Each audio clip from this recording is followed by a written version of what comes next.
আজ আমরা শিখব হস্যকার যোগে কিছু শব্দ। তোমরা এখানে যে পাশে ছবিটা দেখতে পাচ্ছ সেটা একটা মুখের ছবি, তাই এখানে লেখা হয়েছে ময় হস্যু খ, মুখ। মুখ অর্থাৎ এই মুখের ছবি দেখানো হয়েছে।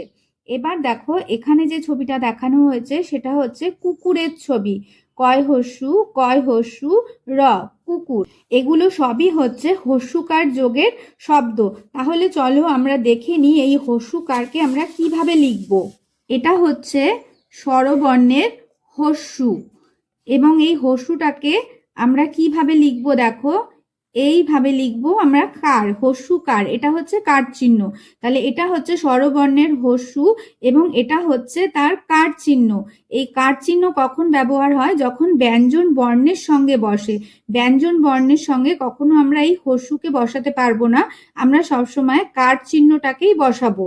যেমন দেখো একটু আগে আমরা কি পড়লাম, মুখ। তাহলে মুখ লিখতে গেলে দেখো ম হচ্ছে একটা ব্যঞ্জন বর্ণ, ময়ের সঙ্গে যখন আমি হস্যুকে লিখবো তাহলে ময় হস্যু মু, তাহলে ময়ের নিচে আমি লিখবো হস্যকারের চিহ্নটা, তাহলে ময় হস্যু মু খ, মুখ। তাহলে দেখো যখন কয়ের সঙ্গে এই হস্যুকে যোগ করা হয় তখন হয়ে যায় কয় হস্যু কু। আবার যখন শয়ের সঙ্গে হস্যুকে যোগ করা হবে তখন হয়ে যাবে দন্তের শয় হস্যু সু। তাহলে চলো আমরা এবার হস্যকার দিয়ে কিছু শব্দ পড়ে নিই। দয় হস্যু দু, হস্যই দুই। দুই মানে হচ্ছে দুটো, অর্থাৎ এক দুই, সেই দুই। দয় হস্যু দু, হস্যই দুই। তারপরে শব্দটা দেখো বুধ। বয় হস্যু বু ধ, বুধ। বুধ হলো সপ্তাহের যে 7টা বার আছে সেই বারের মধ্যে একটা দিনের নাম হচ্ছে বুধ। যেমন রবি, সোম, মঙ্গল, তারপরেই আসে বুধ। এর পরের শব্দটা দেখো লঘু। ল ঘয় হস্যু লঘু। লঘু শব্দের অর্থ হলো হালকা। এর পরের শব্দটা আছে ঋজু। রি বর্গা জয় হস্যু ঋজু। ঋজু শব্দের অর্থ হলো সরল। এর পরের যে শব্দটা আমরা পড়বো সেটা হচ্ছে কুল। কয় হস্যু কু ল, কুল। কুল কথার অর্থ হচ্ছে বংশ। এরপরে ময় হস্যু খ, মুখ। ক টয় হস্যু কটু। রি তয় হস্যু ঋতু। ঘয় দীর্ঘ মধ্যাহ্ন ঘুন। দন্ত শয় হস্যু খ, সুখ। ম ধয় হস্যু মধু। আ লয় হস্যু আলু। তাহলে চলো শব্দগুলো আমরা আরো একবার পড়ে নিই।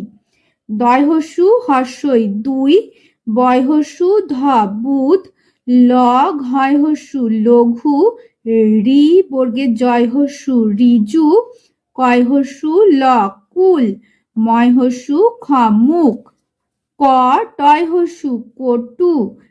রি তয় হস্যু ঋতু। ঘয় দীর্ঘ মধ্যাহ্ন ঘুন। দন্ত শয় হস্যু খ, সুখ। ম ধয় হস্যু মধু। আ লয় হস্যু আলু।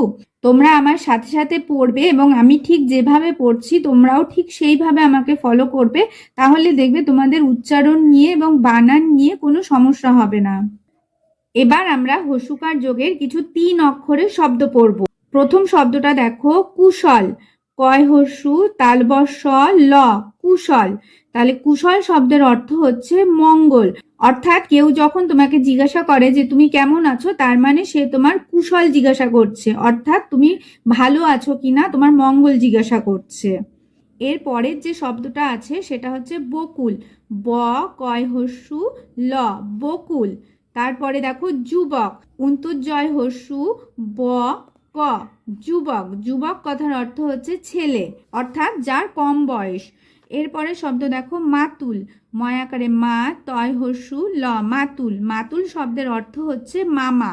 সুলভ। দন্ত শয় হস্যু ল ভ, সুলভ।